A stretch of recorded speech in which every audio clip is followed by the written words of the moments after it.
Mesdames, Messieurs, bonsoir. Je suis heureux de vous retrouver pour cette édition de 19h sur Alizé Télévision. En ce 17 août, voici tout de suite quelques-uns des titres qui seront développés dans cette édition. Reprise des négociations à Capesterre-Belle-Eau, mais la revalorisation du régime indemnitaire bloque toujours toute avancée sérieuse. Un nouveau groupe scolaire à Grand-Camp aux Abîmes qui accueillera 18 classes à la rentrée. Il regroupera les 2 anciens établissements du quartier. Bateau chic, clientèle branchée pour barbecue en mer, c'est le nouveau concept importé d'Allemagne qui sera inauguré en Guadeloupe ce week-end. Le journal, Ronnie Nabal. Les discussions entamées ce matin entre l'Union des travailleurs des collectivités affiliées à l'UGTG et l'équipe municipale de Capesterre-Belle-Eau se sont poursuivies dans l'après-midi. Après 3 mois de grève à la mairie de la commune, les 2 parties devaient de nouveau débattre de la question des régimes indemnitaires des agents de la collectivité. Reportage signé Eddy Elatré. Aucune avancée significative dans ce bras de fer opposant les grévistes à la municipalité de Capesterre-Belle-Eau. La réouverture des négociations tant attendue a lieu finalement depuis ce matin à la Caisse des écoles. Pour la 8e fois, les parties se sont rencontrées afin de discuter autour de la revalorisation du régime indemnitaire. Il s'agit d'une prime qui constitue une véritable pierre d'achoppement dans ce conflit. Les échanges, au-delà d'être courtois, sont restés fermes. D'un côté, le maire, qui s'était exprimé sur notre antenne une semaine plus tôt, déclare avoir tout fait dans la limite de ses possibilités. Le calcul de ce que nous a présenté le médiateur fait 990 000 € uniquement pour les catégories C. Et si on englobe tout le monde, ça nous fait plus de 1 200 000. Alors, figurez-vous, 985 000 plus 150 000 plus 900 plus 1,2 million, ça fait lourd payé pour la collectivité. De l'autre côté, cette fois, le syndicat UTC-UGTG n'en fait pas la même lecture. Le message est sans équivoque. À l'information, mais elle a dit qu'il n'y a pas ni enveloppe, mais seulement il a cherché l'enveloppe, mais nous ne pouvons pas tous les prendre ça, parce qu'elles sont en revendication qui légitime. Pourquoi? Parce que ça nous a réclamé aujourd'hui là, c'est travailler qu'à passer pour nous depuis 2008. Alors nous payons tous les ça. Et nous avons discuté, nous avons négocié bon moment là. C'est vrai que nous avons échangé techniquement, mais on a pensé peut-être pour journée là, nous avons sorti. De toute façon, dépenses à le personnel est obligatoire. Hein. Et donc, il n'y a pas une trésorerie qui cherche une trésorerie. Puisque si effectivement il respecte les engagements, certainement la trésorerie n'a pas été montée là, ça joue là. Et donc, c'est bien parce qu'il n'a pas appliqué ça, il a appliqué. Et bien, là en 2016, il est obligé d'appliquer. Nous avons vu qui a fait, si nous avons accepté certaines choses, mais au moins, il faut qu'il est engagé, s'il est coefficient, et éventuellement montant à revendication à aller travailler. À 2 semaines de la rentrée scolaire, il serait temps de sortir de la crise. La volonté de trouver une issue favorable à ce conflit devrait donc peser de tout son poids.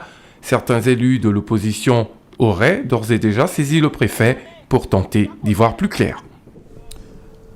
Sachez que les négociations se sont interrompues il y a quelques instants et devraient reprendre d'ici vendredi. Les écoliers de Grand-Camp feront leur rentrée scolaire dans un établissement flambant neuf en septembre. L'ancien groupe scolaire vétuste doit être détruit et c'est un ensemble aux normes parasismiques qui accueillera d'ici le mois prochain entre 450 et 540 élèves répartis dans 18 classes maternelles et élémentaires. Des élèves qui ont eux-mêmes participé à la décoration de leur nouvelle école dans le cadre d'un concours de fresques initié par la municipalité. Au total, ce sont 9,2 millions d'euros qui ont été nécessaires à la construction de ce nouveau groupe scolaire. Reportage Cécile Allègre. Aux Abîmes, le chantier du groupe scolaire Grand Camp 1 prend fin. Les écoliers seront donc équipés de nouveaux locaux pour la rentrée. La construction a vu le jour dans le cadre du projet de rénovation urbaine que connaît aujourd'hui la ville, mais aussi dans le cadre du programme de renforcement parasismique. L'ancien groupe scolaire Grand Camp 1 sera donc bientôt démoli. Les bâtiments sont en effet devenus trop vétustes et ne répondent plus aux nouvelles normes de sécurité. En attendant, les derniers ouvriers s'activent dans les couloirs et aux abords de la nouvelle structure pour qu'elle soit fin prête à la rentrée. Il y a des ouvriers qui font tout pour que cette rentrée se déroule dans de bonnes conditions. nous avons reçu l'assurance de l'ensemble des entreprises que les travaux seront terminés et donc nous allons pouvoir faire une belle entrée scolaire avec l'ensemble des enfants et des professeurs que nous allons accueillir avec plaisir. L'école est pratiquement équipée aujourd'hui. Tous les équipements que nous avons commandés sont arrivés, donc nous sommes en train de finaliser l'ensemble de l'équipement du groupe scolaire. Pour que les nouveaux enfants, principalement issus de l'ancien groupe scolaire Grand Camp 1, se sentent chez eux, la mairie a organisé un grand concours de dessin. Les meilleurs ont été sélectionnés et ont été utilisés par un artiste pour décorer l'intérieur de l'école. Nous avons tout fait pour que les enfants puissent participer également d'une façon ou d'une autre à cette prise en main de cette école, puisque nous avons organisé des concours de fresques où les enfants de l'école, les enfants qui seront reçus ici, ont pu participer à un concours de dessin sur le signe de la libellule, de la mangrove et bien sûr de la rénovation urbaine. Il s'agit pour la ville des Abîmes de garantir la sécurité dans ces écoles, mais aussi d'offrir les conditions d'enseignement les plus favorables possibles. Pour nous, l'éducation est l'une des priorités absolues, puisque nous voulons faire en sorte que nos enfants soient dans de bonnes conditions de travail, parce que vous voyez bien tout ce qui se passe autour de nous.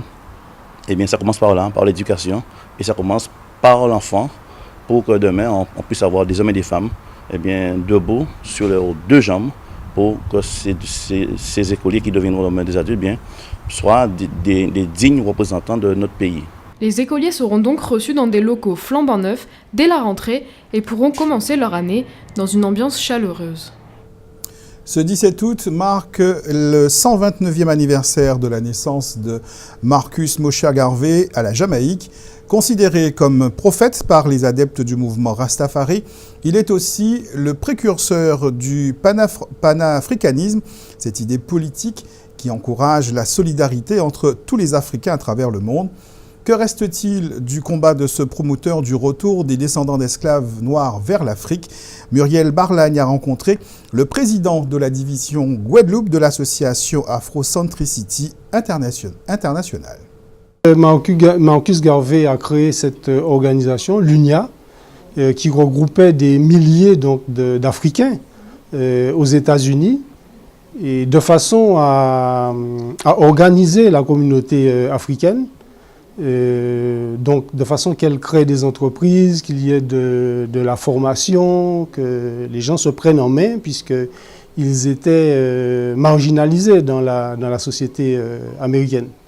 Donc il s'agissait de se remettre debout. Ça a été toujours son discours, c'est que les Noirs se mettent debout, reprennent confiance en eux-mêmes, comprennent qui ils sont, qu'est-ce qu'ils sont, d'où ils viennent et quelle place ils doivent prendre, pas seulement aux États-Unis, mais sur cette planète, sur la Terre. Il y a eu la création d'une ligne maritime, la Black Star Line, et dont l'objectif était de relier, d'aller en Afrique, de relier les États-Unis à l'Afrique, et pour certains Africains qui étaient aux États-Unis, de pouvoir aller en Afrique. Les Noirs, dans leur ensemble, gagneraient à mieux le connaître. Alors, pas simplement connaître son nom et savoir un peu ce qu'il a fait, mais connaître la profondeur de son œuvre, la profondeur de son message. Et donc c'est ça que nous ferons le 28. Nous allons parler du message qu'il a laissé et de son œuvre. Et donc nous invitons les Guadeloupéens à venir. Ça se passe à Gosier, au Jardin de la Exina, le 28 août. Place maintenant à notre tour d'horizon de l'actualité dans la grande région. Nous irons en Louisiane où les pluies torrentielles ont fait 11 morts dans cet état du sud des États-Unis. Nous verrons qu'au Mexique, le fils d'El Chapo, le baron de la drogue, a été kidnappé par cet homme armé. Mais avant, direction le Brésil où Dilma Rousseff clame son innocence. C'est votre rendez-vous Caraïbes. Alors que les Jeux Olympiques entrent dans leur dernière ligne droite, Dilma Rousseff, la présidente du Brésil suspendue en mai, a clamé son innocence dans une lettre ouverte aux Brésiliens. Elle se dit prête à convoquer un référendum sur des élections anticipées si elle n'était pas destituée fin août. La constitution brésilienne ne prévoit pas la possibilité d'élections anticipées en cours de mandat. Il faudrait donc, pour les rendre possibles, qu'un amendement soit adopté par les 2/3 du Parlement. Ces élections anticipées avant fin 2018, échéance de son deuxième mandat présidentiel, pourraient avoir lieu si elle n'était pas destituée lors de l'étape finale du jugement qui commencera le 25 août et devra durer 5 jours. Si la destitution passe sans crime de responsabilité à son encontre, ce sera un coup d'État, assure l'ancienne guérillera, torturée et emprisonnée sous la dictature militaire. Pour elle, les 110 millions d'électeurs auront été remplacés par 80 sénateurs. Selon un dernier bilan des autorités, au moins 11 personnes sont mortes et plus de 20 000 personnes secourues en Louisiane à cause des pluies torrentielles qui se sont abattues sur cet État du sud des États-Unis. Il a plu de 15 à 25 cm dans certaines parties du sud-est de la Louisiane. Le gouverneur de l'État, John Bel Edwards, a évoqué des inondations sans précédent et terribles, ajoutant que plus de 10 000 personnes, essentiellement aux alentours de la capitale Baton Rouge, ont été relogées, notamment dans des studios de cinéma reconvertis en foyers d'accueil. Les secours sont venus à la rescousse de centaines d'animaux et ont raconté avoir vu de nombreux serpents. Le président Barack Obama a déclaré l'état de catastrophe naturelle, ouvrant ainsi la voie à des fonds fédéraux d'urgence pour soutenir les efforts des secours. Il s'agit probablement d'un règlement de compte entre narcotrafiquants. Jesus Guzman, un des fils du baron de la drogue El Chapo, figure parmi les 6 hommes enlevés dans la cité balnéaire de Puerto Vallarta. Cet homme armé avait fait irruption à l'aube dans le bar d'un restaurant d'un quartier huppé de cette station balnéaire, située sur la côte Pacifique, enlevant plusieurs personnes. Les autorités avaient dans un premier temps évoqué la possible présence d'un autre fils de Guzman, Ivan El Chapito, âgé de 33 ans, avant de confirmer qu'il s'agissait de Jesus Guzman, 29 ans, un autre fils du chef du puissant cartel de Sinaloa, actuellement incarcéré. Le procureur général a indiqué dans la matinée que de faux documents d'identité avaient été trouvés sur les lieux. Selon lui, les premiers éléments suggèrent une responsabilité du cartel Jalisco Nouvelle Génération, un gang armé particulièrement puissant, implanté en Asie et en Europe. Militaires et policiers tentent de retrouver les victimes et les responsables de cet enlèvement qui fait craindre une guerre des gangs. Retour en Guadeloupe et direction Saint-François. Il y a une année, la société Aqualodge Guadeloupe présentait son nouveau concept d'hébergement touristique flottant dans le lagon de Saint-François. Des maisons flottantes entièrement aménagées et habitables. Bientôt, c'est une autre aventure marine que vous pourrez vivre dans ce même lagon de Saint-François. Voici venu le Donut Barbecue Boat, une embarcation en forme de beignet, donc de donut, qui peut accueillir une dizaine de personnes et équipée pour que vous puissiez faire vos grillades en pleine mer. Ce nouveau concept que nous présente Éric Pommier. Voilà qui va désormais révolutionner votre partie barbecue à condition d'aimer prendre le large, le Donut Barbecue Boat. Autrement dit, un bateau à la forme d'un donut, ce fameux beignet américain, il est équipé d'un moteur de 6 chevaux. Il est insubmersible, entièrement conçu en polyéthylène. Bonne nouvelle, il peut être votre propriété provisoire selon l'une des formules que vous aurez choisies, car il se pilote sans permis. Stéphanie et Jenna sont sœurs, elles sont luxembourgeoises basées en Guadeloupe depuis 1 an et demi. Ce sont elles qui ont eu l'idée d'importer ce bateau de nouveau genre, basé à Saint-François. On est tombé follement amoureuse de cette île, pour sa culture, sa population, ses bons plats créoles et bien sûr les eaux turquoises. Et on s'est dit que ça serait magique de pouvoir profiter de cette activité au milieu du lagon avec ces bateaux barbecue. Le donut peut accueillir 10 personnes maximum, soit environ 1,5 tonne embarquées, et le plaisir et l'originalité sont à l'intérieur. Au centre d'une table, on y trouve un axe qui a pour fonction soit la glacière, soit pour le nec plus ultra, le fameux barbecue. Pas de risque, le charbon utilisé est à base de fibres de noix de coco. À bord, on opte pour l'écologie. Le concept est allemand, pensé il y a 10 ans. Le concepteur a reçu le prix de l'innovation. Depuis 5 ans, le succès est garanti. Le Donut Barbecue Boat est utilisé dans 50 pays aujourd'hui. La Donut Mania est née.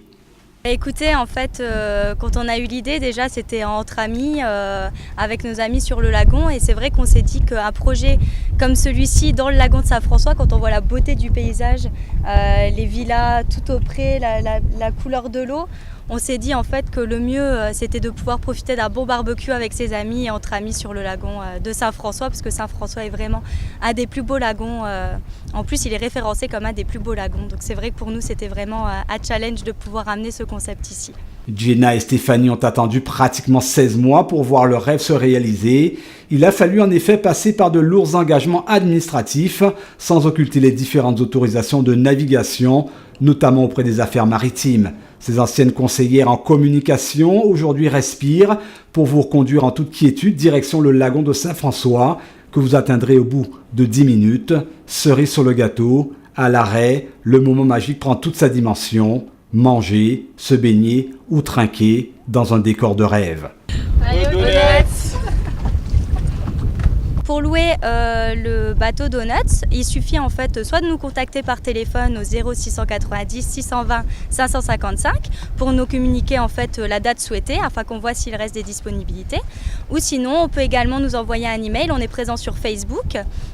Nous envoyer un email soit par Facebook, soit sur donutsbbqboat@gmail.com, et comme ça on peut répondre à toutes les demandes, envoyer plus d'informations et pouvoir faire la réservation avec les personnes directement. Et l'originalité aussi, c'est qu'il est adapté pour tous les âges, donc aussi bien pour les petits-enfants, les grands.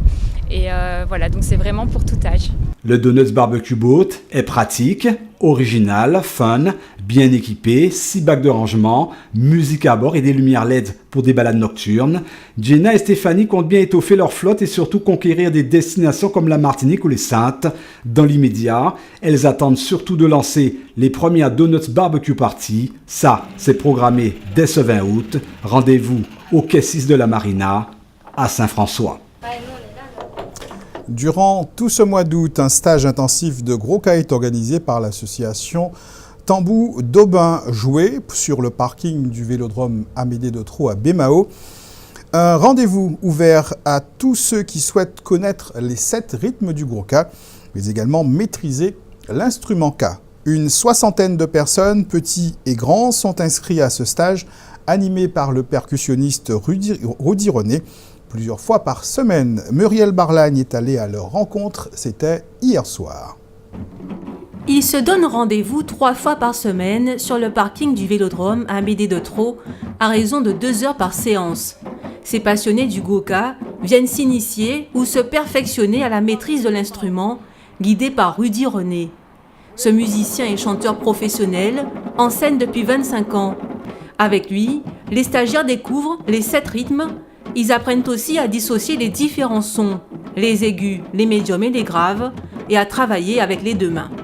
L'apprenant en général, le plus difficile pour lui, c'est de maintenir un tempo et d'avoir une concentration apte pendant 5 à 10 minutes. C'est pourquoi c'est un stage intensif où celui qui sera en apport avec l'instrument devra jouer presque à 5 à 10 minutes un rythme. Comme ça lui permet d'avoir une concentration haute que le tambour, même dans sa vie professionnelle ou sa vie scolaire. Vous jouez ensemble, écoutez-vous, regardez-vous.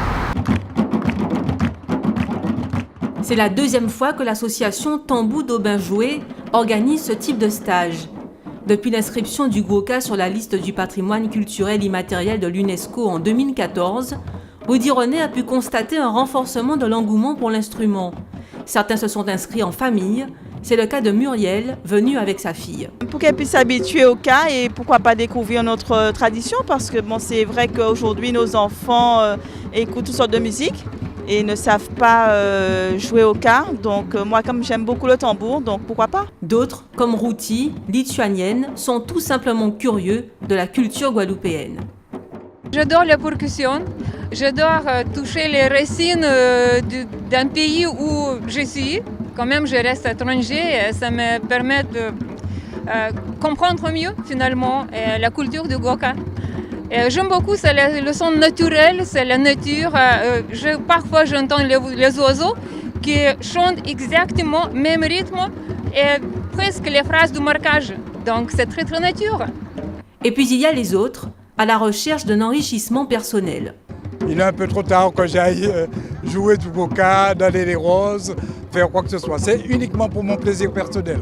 Débutants, intermédiaires, avancés, ils sont 60 apprentis tambouillés à s'être inscrits à ce stage, programmé sur tout le mois d'août.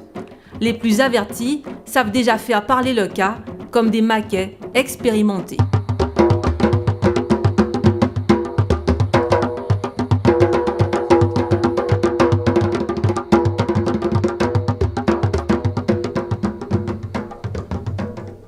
On termine avec ces quelques mots concernant les JO. Sachez que l'équipe de France de basket n'a pas passé le cap des quarts de finale aux JO de Rio. Tony Parker et ses coéquipiers ont perdu face aux Espagnols 92-67. C'était d'ailleurs le dernier match sous le maillot de l'équipe de France pour le meneur des Spurs de San Antonio, mais aussi le joueur du Jazz de l'Utah, Boris Dio, qui arrête donc ici leur carrière internationale. De son côté, Dimitri Bascou offre une nouvelle médaille de bronze à la sélection française sur 110 mètres haies. Le Martiniquais devient le deuxième Français de l'histoire à décrocher une médaille olympique dans ce 110 mètres haies. Un point sur la météo pour aujourd'hui. Sachez que la dépression tropicale numéro 6 se situait ce midi à 1350 km à l'ouest des îles du Cap-Vert et se déplaçait vers l'ouest-nord-ouest à environ 24 km. Elle génère toujours des vents de 55 km/h et pourrait se renforcer dans les prochaines heures pour devenir la tempête tropicale Fiona. Pour l'heure, les spécialistes considèrent que ce phénomène devrait se tenir éloigné de l'arc antillais. Mais en attendant, les averses se confirment pour cette nuit sur presque toutes les communes de la Guadeloupe, hormis celles de Désirade et de Marie-Galante. Demain matin, le soleil devrait faire son retour, mais cela risque de ne pas durer. La qualité de l'air se dégrade également avec un indice Atmo de 5 annoncé par Guader pour demain. Dans un instant, la Minute Sport d'Éric Pommier, suivi des informations nationales et internationales. Ce soir, nouveau rendez-vous avec Karine Lemarchand pour l'émission L'amour est dans le pré. Je vous souhaite de passer une excellente soirée sur Alizé Télévision. Rendez-vous demain 12h30 pour un nouveau point sur l'actualité locale et régionale.